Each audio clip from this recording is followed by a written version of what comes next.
So you've decided to adopt a cat. Good.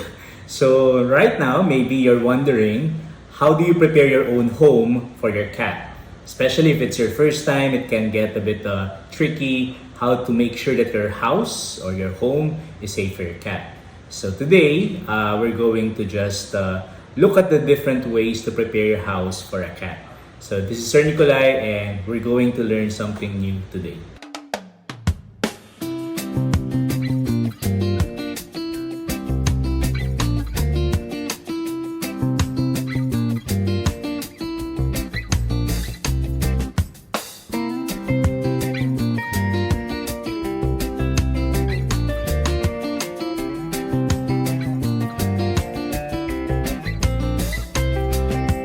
So to prepare your home for your cats, I just want you to remember two things. And these two things are very easy to memorize and understand. So first is that you have to cat-proof your house. Okay? So what does that mean? So cat-proofing your house means you don't want to accidentally kill your cat. So it's as simple as that. So like, some new parents, they will say that, oh, they have to baby-proof the house. So same with cats, you have to make sure that your cat is going to be safe inside your house. Okay? And the second thing that we're going to be discussing today is how to catify your house. And by catifying the house, what that simply means is that how do you make your cats happy in your house? Okay? So those are our two major topics today. So we're going to begin actually with cat proofing. And for cat proofing, I have 4 tips for you so that your house is going to be safe for your cats. Okay, so the first tip is very simple. And this is you have to make sure that there are no toxic stuff that your cat can access to. Okay? And when we talk about toxic stuff, I'm going to be mentioning a lot. So one of the things that some of the things that could kill your cat is definitely if your cat is poisoned. And so there are some toxic stuff that to make sure that your cat will not have any access to. Okay? So let's start first with some list of human food that can actually be toxic to cats. But by the way, just in case you've been watching this channel, I actually made a video already about which human food can be toxic for your cat. So that video will give you more detailed reasons why those food are toxic. Okay, but because you're here, so let me just tell you, in warning, these are some human foods that can be toxic to your cats. Okay, so alcoholic beverages, coffee, chocolates, garlic, onions, grapes, raisins, and xylitol products like gums, candies, and other sweeteners that actually would use xylitol, the xylitol substance. Okay, so please make sure that those food are not accessible to your cats. Okay, next, another thing that could be toxic and very poisonous for your cats are human medicines. So if you have a medicine cabinet, make sure that they're secure out of your cat's reach. Okay, human medicines. Next one is very important, especially for people who are into designing their houses with plants. There are some indoor plants that are actually dangerous or toxic to your cats. Okay? Similar to toxic food, I also already made a YouTube video about toxic plants to your cats. So you might want to check that out. Okay? There I actually not just listed toxic cats but also safe plants. Okay, but for now, let me just enumerate some toxic plants really quickly. Okay, so please, if you have these plants in your own house, put them in another place where your cats can't reach them. So some examples of toxic plants: aloe vera, elephant ear plants, English ivy, jade plant, mint plant, pothos, parsley, peperomia, zizi plant, etc. Okay, so those are some examples of plants that look nice, okay, but could be deadly to your cats. So make sure that your cats don't get to reach them. Okay, next one. Another thing that could be toxic to your cats, actually it's more of a choking hazard. So jewelries. Jewelry, so maybe let's also include small bits, small stuff that you have at home. So if it's a choking hazard for babies, most likely for cats could be choking hazard also. Okay? And last final thing on the toxic list are the understandable household items. So most of these are cleaning items. So examples, laundry detergent, insecticides, bleach, kitchen bath surface cleaners, toilet bowl cleaners, rat mouse poison, etc. So those are obviously toxic to your cats. Okay?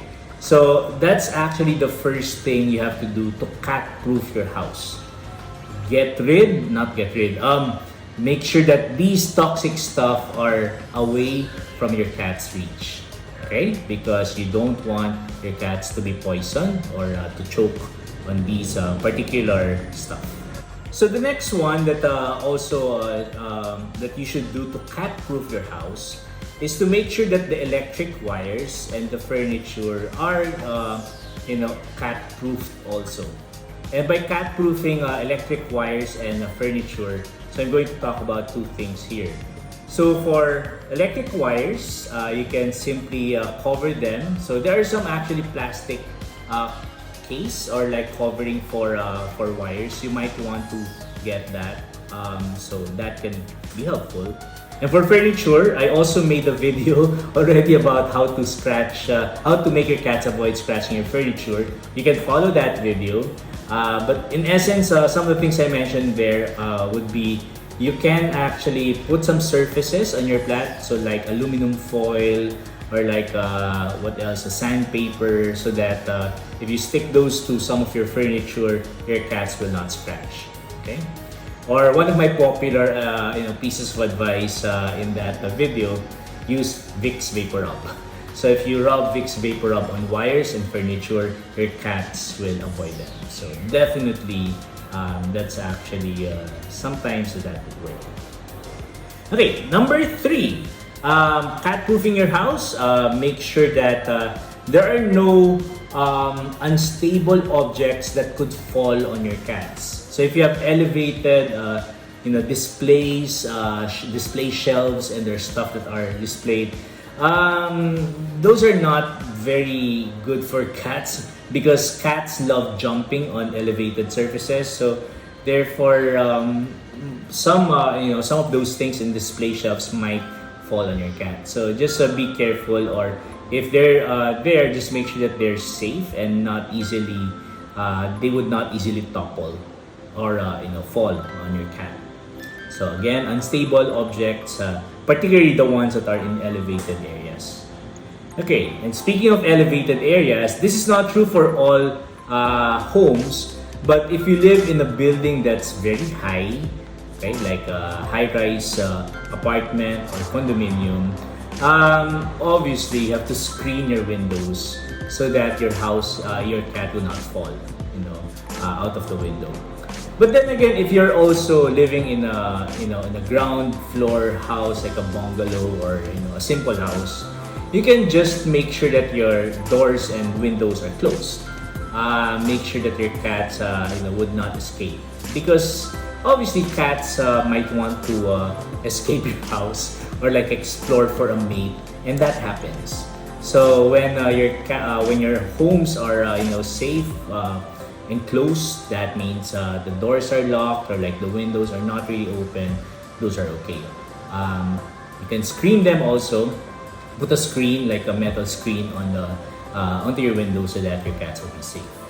Okay, so again, those are just the cat proofing techniques. Okay, so number 1 is toxic stuff, so try to make sure that they are not accessible to your cats.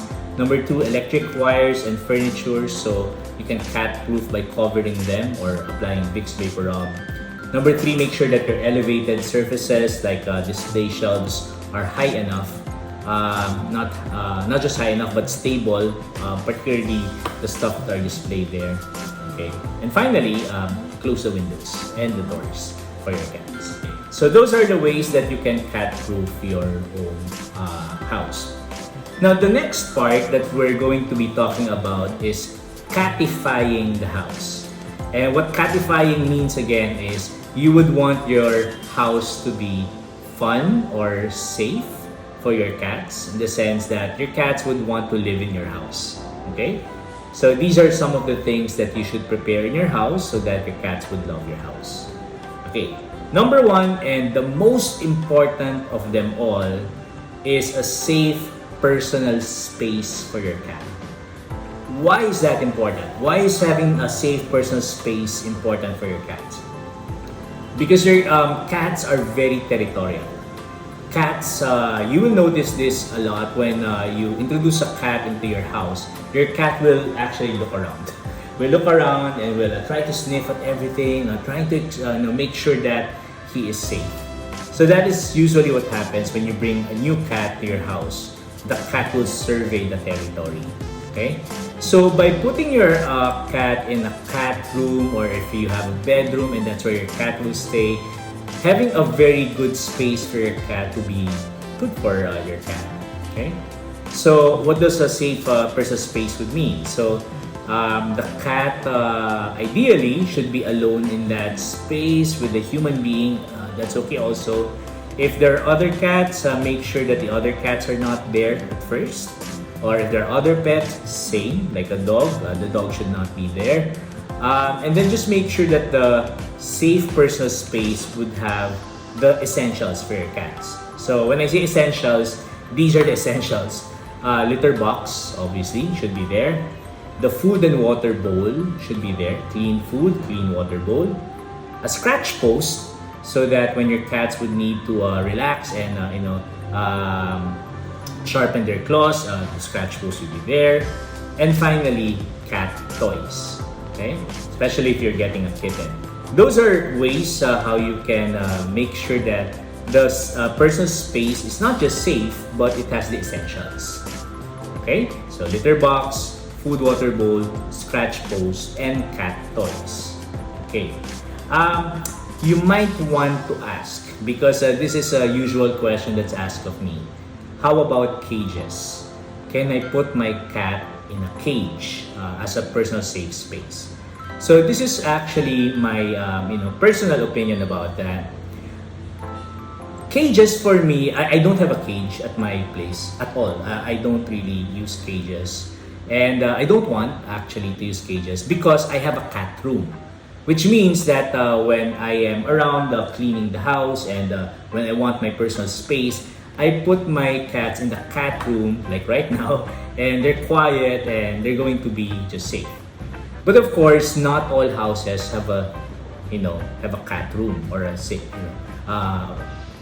place where the cats could just be there. So in that case, I think a cage would be okay. Okay, but my request for all of you is do not put your cats inside the cage all the time. That will stress your cats. That will make your cats also aloof. Your cats might become hostile. Will become very aggressive, and it's not good. Okay, so please do not leave your cats too long, in the cages. If you're going to have a cage, I would suggest you put them there when you really need them to stay put. Or if you're going to sleep and you can't sleep because the cat keeps bugging you, so maybe that's an okay time to put your cat in a cage. Okay, so those. So for cages, it depends. Okay, so if you can do away with the cage, do away with the cage. Have a safe personal space for your cats. Okay, cat. Okay, and then the second thing, in catifying, is actually a bit similar to what I mentioned about catproofing, and that is cats love elevated surfaces. So this is one thing that I want you to consider when you design your house. Are there surfaces where your cats would be able to jump to and then go to the next? So think of it like a maze. Like will your cat be able to jump and then be safe? Particularly when the cat accesses that elevated surface. So if you have elevated surfaces like a table or like a cabinet, etc., just make sure that your cats can jump safely to those places. Okay. Obviously, avoid having surfaces that are really too high, and that would cause your cat some stress or accidents. So um, ideally try to block or make sure that your cats will not have access to those. Okay, elevated surfaces, good for cats. Okay. Number 3, this is actually a very strange term for catifying the house, but some people call it the cat TV. So cat TV, technically it's not a TV, it's not a screen like an iPad or a laptop or a phone. Cat TV is simply putting something by the window like a chair, and of course the window should be closed, and the cats could watch outside. Okay, cats actually have a very strange fascination with the outside world. Okay, mostly because of course from their ancestry, cats tend to hunt, and so they love observing stuff. So if you notice that your cats are observing something, outside the window, that's okay. Do encourage them. Just make sure that the windows are closed and they're safe. Okay? So cat TV means the cat would spend hours just looking outside the window. Okay? Sometimes cat TV can be an aquarium, but I don't really recommend sometimes because it might be dangerous for your cat to jump into the aquarium. It could be anything that will make your cats, idly just stare. So that's why normally for some people it's a surface near the window, and your cats can just look around. Okay, so that's one good way to catify your house. Okay, and then if I'm going to add something extra, number 4, well, the usual cat toys and structures will be fine. So a cat tower is going to be great, or a cat condo. If there are other, installations that you can have, like a platform by the wall or etc., those are okay also. Cats love that. Whatever cat products they tell you that you could put at home, that's okay also for catifying your house. Okay, so just wrapping up catifying the house. Again, number 1, safe personal space, very important. Number 2 is elevated surfaces, should be okay for your cat. Number 3, cat TV or a window outside where your cats can just watch birds or like insects outside. And number 4 would be a cat tower or like cat furniture. So those are okay also for your cats. Okay. So with that, I hope that you will be able to prepare homes for your cats. And I'm so excited for you because having a cat in your own house is going to be great. You'll have a great time. So just make sure you cat-proof your house. Don't kill your cat or don't kill your cat by accident. And please catify your house. So just make sure your cats are going to be happy in your own house. Okay, so if you have other suggestions or other comments, please, you can use the comment section below if you have more suggestions. And I'm happy that we have already reached 1,000 subscribers so far. My YouTube channel right now has been active for 40 days and we're already able to achieve the 1,000 subscribers. Thank you for those people who helped. Thank you so much. Okay, if you haven't subscribed yet, please hit the subscribe. Or if you want other people also to learn from my YouTube channel, please also ask them to subscribe. Okay, so thank you so much and I'll see you soon.